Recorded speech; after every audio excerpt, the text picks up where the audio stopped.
Dans ce tutoriel, je vais te montrer comment réaliser facilement une fente indéchirable. C'est un détail de couture essentiel, surtout si tu as envie de coudre des manches avec des jolis poignets qui sont plus ou moins larges. On retrouve cette fente dans les chemises, dans les robes, dans les blouses, mais aussi pour les certaines ouvertures de jupes ou des pantalons. Et si tu as envie de passer un diplôme de, par exemple, un CAP, sache que la fente indéchirable fait partie des techniques indispensables à maîtriser. Donc, si tu es prêt, je te montre ça.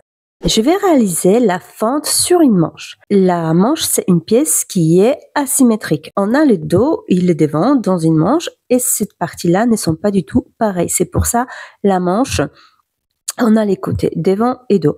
Et la fente, elle se trouve dans le dos de la manche, donc sur la ligne de coudée. Puisque quand tu vas plier ta main, donc la fente, l'ouverture, elle va se trouver dans le dos de ta main. La hauteur de la fente est variable selon le style de vêtement que tu veux faire.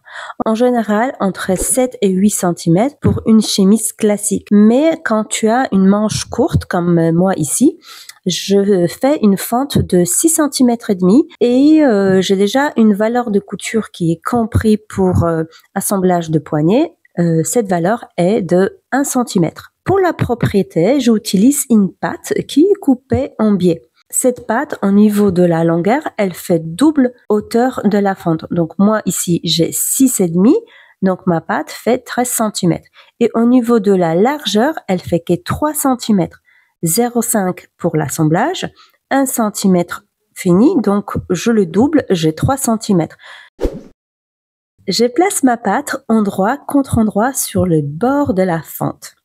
Fais bien attention de ne pas déformer cette pâte. Elle se déforme facilement puisqu'elle est coupée en biais, donc on peut la étirer très facilement. Mais surtout, il ne faut pas la bloquer avec un tissu thermocollant. Il vaut mieux la stabiliser en bas d'un côté et de l'autre côté à l'aide de épingles.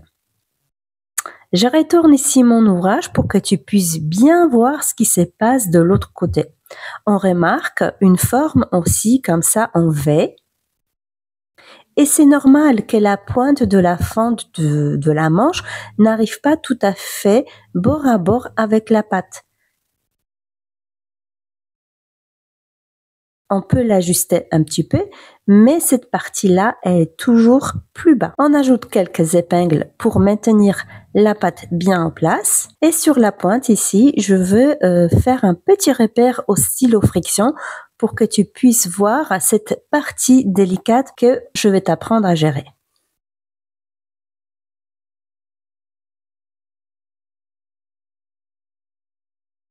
On pique à 0,5 cm du bord en faisant bien les points d'arrêt, donc au début et à la fin de couture. Et on va se baser sur le bord de la pâte et non de la manche qui part ici légèrement en faux biais.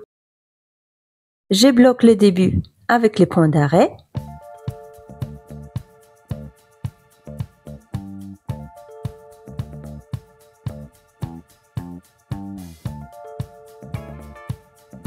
La manche forme un triangle avec la pointe et je oriente la manche vers moi sans trop tirer pour que la couture soit le plus droite possible.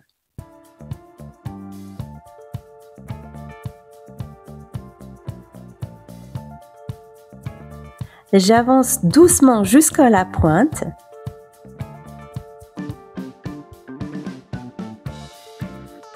Ma machine a point réglé assez serré. Donc, je t'invite aussi de régler ta machine pour avoir un point assez serré sur cette partie délicate. J'avance jusqu'à la pointe et je soulève les pieds presseurs en gardant l'aiguille bien plantée dans les tissus. Là, je vais basculer délicatement toute la partie de la manche vers arrière. Oups, pardon, j'ai bougé mon caméra.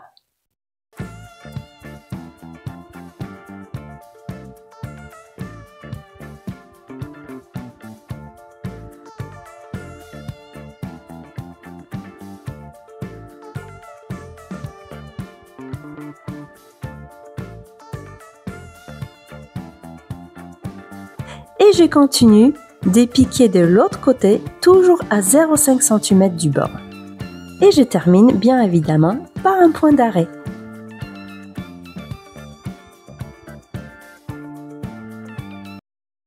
Je retourne mon ouvrage pour que tu puisses voir. On vérifie d'abord si la couture est bien droite et qu'elle est bien à 0,5 du bord. Ensuite, on vérifie si on n'a pas fait un trou ni un pli involontaire. Si tout va bien, on peut passer à la suite. Sinon, il vaut mieux découdre et recommencer cette étape.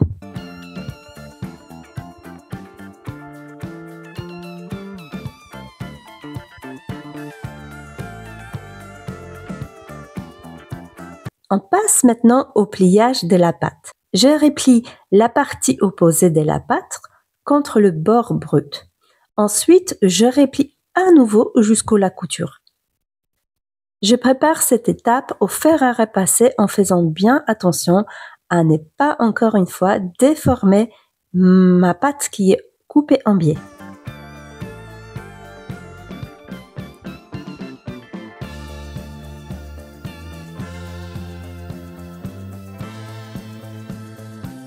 Une fois bien préparé, je fixe quelques épingles pour m'aider à faire une surpiqûre à 1 mm du bord.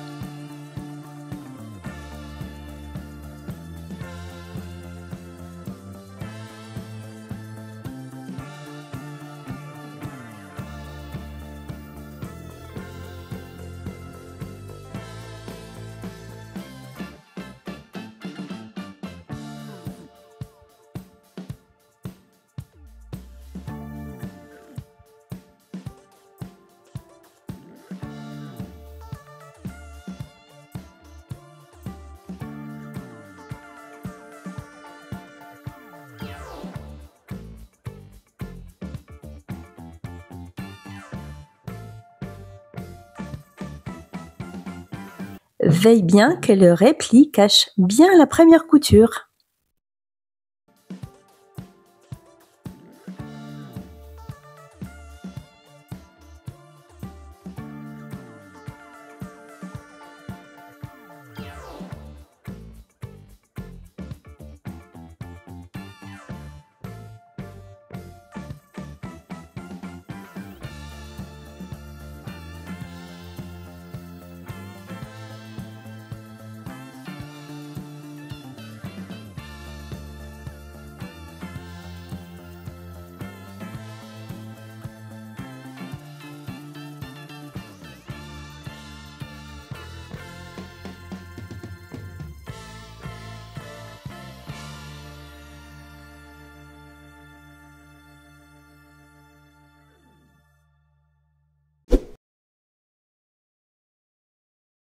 J'ai plié la fente en deux pour former la pointe.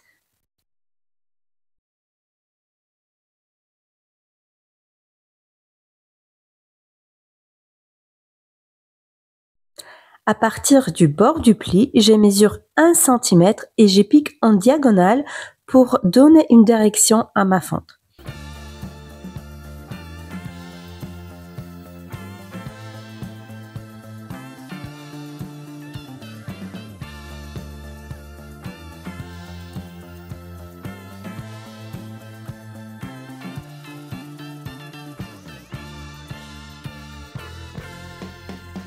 Et ensuite, il faut replier une des deux pattes. Mais laquelle? Et le devant va couvrir le dos. Donc, dans le dos, ma patte, donc le biais, reste bien plat, alors que dans le devant, elle va être repliée.